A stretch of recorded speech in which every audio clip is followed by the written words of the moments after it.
I wanted to tell you the story of a friend of mine named Angel.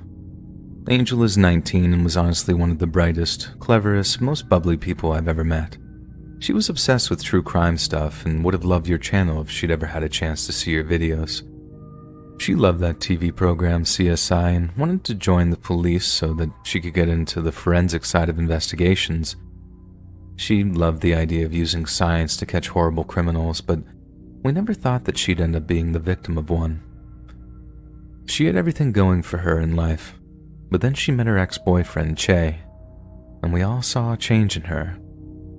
Che made everything about him, and he abused Angel physically and mentally until she made everything about him too.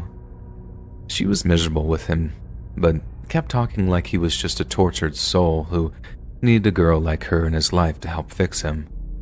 We had to intervene time and time again to get her to see that he was a scumbag who'd never be any good for anyone, as he was only ever interested in himself. And it took ages to do it, but we finally managed to convince her to leave him. She told us all in a group chat that she'd finally told him that they couldn't be together anymore, and we were all so proud of her. But she also said that she was terrified of something he'd do to get back at her for it, and as much as we knew that her dad, Patty, would never let anything happen to her while she was under his roof, we knew he couldn't protect her all the time.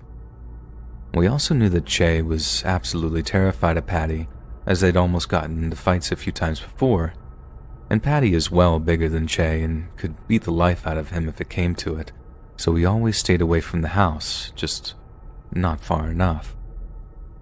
I remember the day we found out that Angel was in the hospital, and we were all hoping it wasn't anything serious. But then we heard that she'd been hurt in a serious incident, and that she'd somehow fallen out of a van that was going down the highway, and we just knew that Che had something to do with it.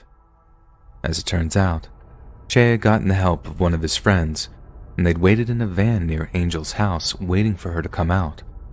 When they spotted her, Che ran out, picked her up, and basically carried her to the van and threw her into the back of it. We still don't know exactly what went on inside the van, but Che insisted in court that he didn't just throw her out of it. But whatever he was doing or saying, it scared Angel so much that she somehow found a way to open the back doors as it was traveling down the highway, and she must have thought her only chance at survival was jumping out the back of the van. Some people think Che pushed her out of the back as a way to kill her, but at his trial, his lawyers were somehow able to prove that Che hadn't pushed her, and all he wanted to do was keep her inside the van. He must have admitted to just wanting to kidnap and scare her into getting back with him, but I know Angel wouldn't have done anything so drastic without being scared for her life. What happened next makes it clear to me that the justice system in this country is just completely broken, because the sentence Che got was nothing on what he deserved to get. He recently got his sentence more than doubled after this big public campaign headed up by her parents, which is all good and everything, but it still feels like nothing because Angel's life is basically over now.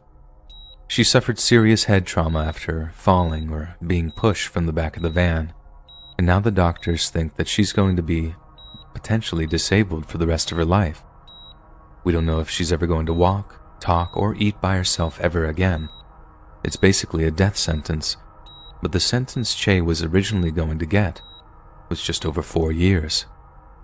Can you even believe that? A guy kidnaps his ex-girlfriend.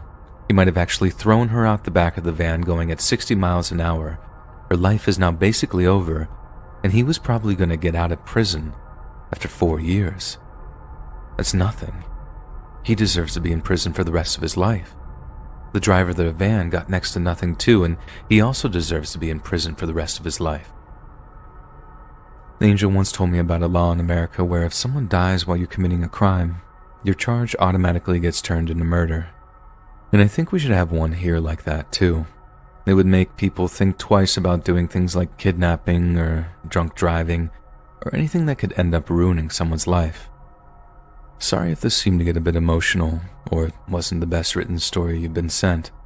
I got a bit upset writing it because it's still all so raw for us all. This all happened almost 2 years ago now, but it honestly feels like yesterday that we found out that Angel's life was over. I hope you read this out in one of your videos so that more people know what a rotten scumbag Che Boskill is. He deserves to be the one lying in a hospital bed, not able to move, not Angel. I mean, he actually laughed during the court case. How can you even do that? How evil do you have to be to hear someone talking about how you took a girl's life away and then just laugh about it? Please read this out so more people hear about Angel's story. People need to know that if a guy is a psycho, it's not up to them to fix him or help him, because they'll just end up as a victim.